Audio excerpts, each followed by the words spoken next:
বাংলাদেশের অন্তর্বর্তীকালীন সরকারের প্রধান ডক্টর মোহাম্মদ ইউনূস তিনি পদত্যাগের বিষয়ে ভাবছেন এমনটাই দাবি করছেন জাতীয় নাগরিক পার্টি মানে এনসিপির আহ্বায়ক নাহিদ ইসলাম, যিনি প্রধান ছাত্র সমন্বয়কের দায়িত্ব পালন করেছিলেন গত জুলাই আন্দোলনে।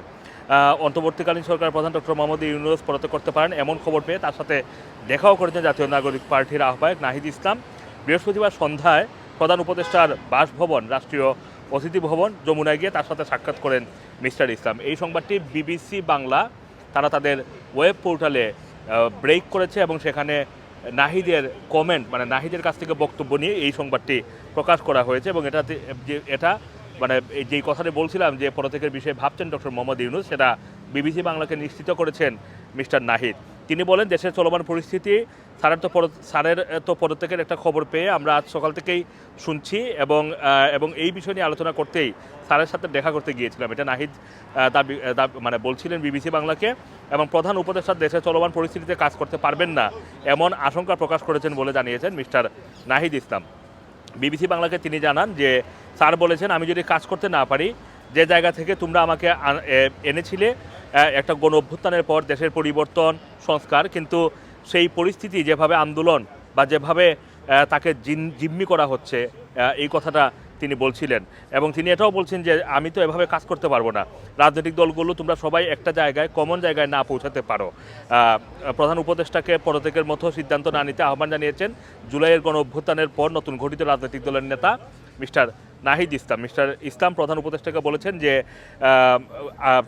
আমাদের যে গণ অভ্যুত্থানের আকাঙ্ক্ষা এবং জাতীয় নিরাপত্তা ও দেশের ভবিষ্যৎ সব কিছু মিলিয়ে উনি যাতে শক্ত থাকেন এবং সবগুলো দলকে নিয়ে যাতে ঐক্যের জায়গায় থাকেন, সবাই তার সাথে আশা করি কোঅপারেট করবেন। এটা এবং এই কথা বলেই তিনি মিস্টার নাহিদ দাবি করেন যে প্রধান উপদেষ্টা পদত্যাগের বিষয়টি বিবেচনা করছেন বলেও জানান। বিবিসি বাংলাকে তিনি বলেন, মানে মিস্টার নাহিদ বলেছেন যে তিনি যদি কাজ করতে না পারেন তাহলে থাকবেন কিভাবে, আর থেকেই বা কী লাভ, এটাও তিনি বলছিলেন। এবং এই আলোচনার পরে প্রধান উপদেষ্টা মিস্টার ইসলামকে জানিয়েছেন যে পদত্যাগের বিষয়ে তিনি ভাবছেন এবং উনি বলেছেন এই বিষয়ে তিনি ভাবছেন, ওনার কাছে মনে হয়েছে যে পরিস্থিতি এরকম যে তিনি কাজ করতে পারবেন না। পদত্যাগের বিষয়ে প্রধান উপদেষ্টার এখনকার মনোভাবের বিষয়ে মিস্টার ইসলাম বলেন, এখন উনি যদি রাজনৈতিক দল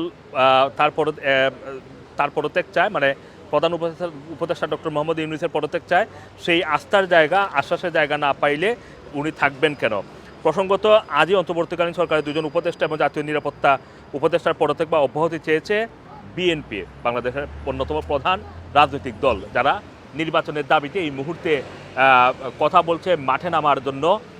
তারা নানান ধরনের যে কর্মসূচির কথাও বলছে। ঢাকা দক্ষিণ সিটি কর্পোরেশনের মেয়র হিসেবে বিএনপি নেতা ইশরাক হোসেনকে শপথ পড়ানোর চলমান আন্দোলন থেকে আজ দুজন উপদেষ্টা মাহফুজ আলম এবং আসিফ মাহমুদের পদত্যাগ দাবি করা হয়েছে। পরে একটি সংবাদ সম্মেলন থেকে বিএনপির এই দুই উপদেষ্টা সহ জাতীয় নিরাপত্তা উপদেষ্টা খলিলুর রহমানেরও অব্যাহতি দাবি করা হয়েছে। এদিকে বিএনপি এই দাবির পাল্টা প্রতিক্রিয়ায় অন্তর্বর্তীকালীন সরকারের তিনজন উপদেষ্টাকে বিএনপির মুখপাত্র হিসাবে আখ্যায়িত করে পদত্যাগে বাধ্য করার হুঁশিয়ারি দিয়েছেন এনসিপির একজন শীর্ষ নেতা। তবে তার সংস্কার সুপারিশ বাস্তবায়ন না হলেই হবে, এটা বলছেন তিনি। এই তিনজন হলেন আইন উপদেষ্টা অধ্যাপক আসিফ নজরুল, অর্থ উপদেষ্টা সালাউদ্দিন আহমেদ এবং পরিকল্পনা উপদেষ্টা ডক্টর ওয়াহিদুদ্দিন মাহমুদ। এই তিনজনের বিরুদ্ধে